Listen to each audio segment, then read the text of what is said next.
Dobrodošli v novem videu in danes smo za vas kar take dobre novice. Lihkar smo dobili CPI data pred ene pol urce, tako da upam, da appreciatate ta fast coverage. In v bistvu gremo kar na podatke. Takoj zatem, ko povem, da še vedno laufa najin MacBook Pro giveaway, pejte na najin Instagram, tam so vsa pravila, saj ste verjetno slišali to že velikokrat.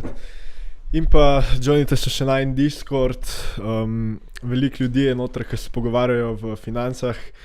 Danes se že pogovarjajo o CPI-ju, tako da če vas zanima kaj bolj podrobno, pejte noter, kaj vprašite. Zdaj, če najprej na hitro razložim, kaj CPI sploh je za ki mogoče ne veste.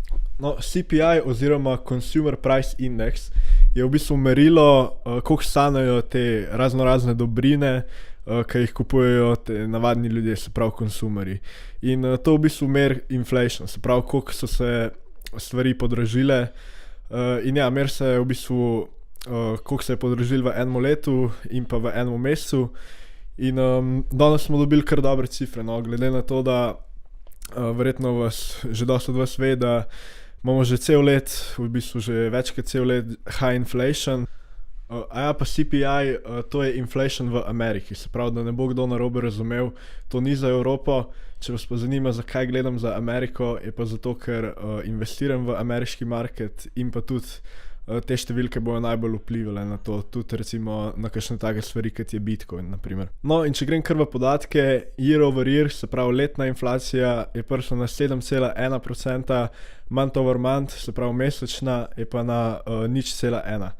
Expectationsi so bili pa 7,3 in 0,3.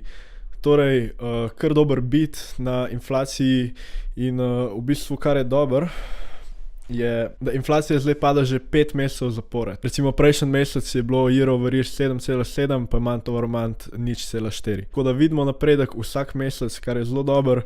Če omenim še core inflation, to je inflacija brez hrane in pa se pravi energentov, goriva pač, ker te stvari so ponovadi bolj volatilne, več se premikajo vsakič.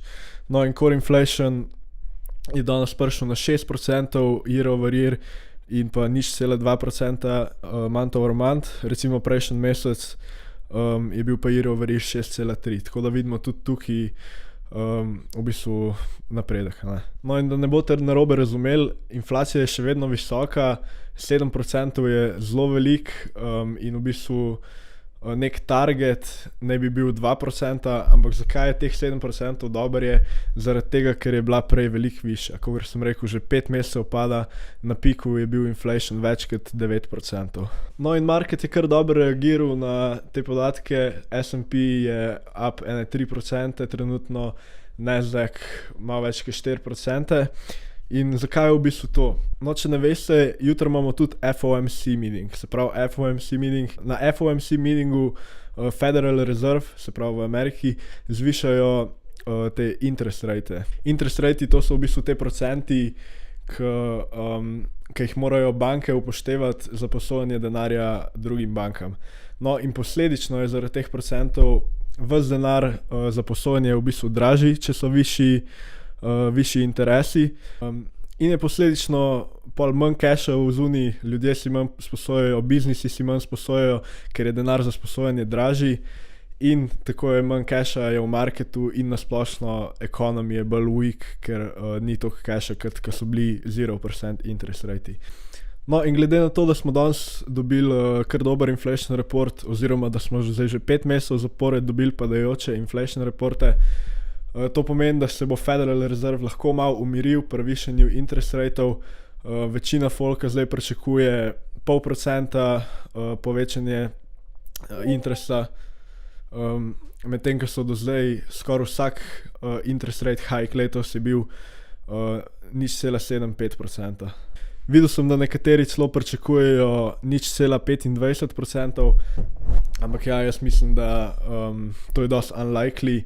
Če bo slučajno, najverjetneje bojo marketi boomali, ampak mislim, da je največ možnosti, da dobimo jutri 0,5%. No. Bova pa tudi to coverala, ne vem, če že jutri, ampak v četrtek 100%, ker je jutri zvečer. No, zdaj imam pa še en quick update za une, ki ste gledali včerajšnji video na Bitcoin analizi. Se verjetno spomnite, da smo na one day chartu gledali BBWP proti Stochasticu. No, in kar sem rekel je, da se bo BBWP najverjetneje danes po CPI-ju expandil in to se je tudi zgodilo. Se pravi, za tiste, ki ne veste, BBWP je v bistvu merilo volatilnosti, se pravi, koliko veliki premiki bojo v marketu. No, in danes se je expandil nad 10 percentilov in tudi Stochastic se je obrnil na gor, tako kot sem včeraj pričakoval, no. Tako da, če gledamo statistiko, lahko zdaj pričakujemo zdaj okoli 25% move na gor. Ja, to bo to za ta video, en quick CPI update. Držite se, pa se ga.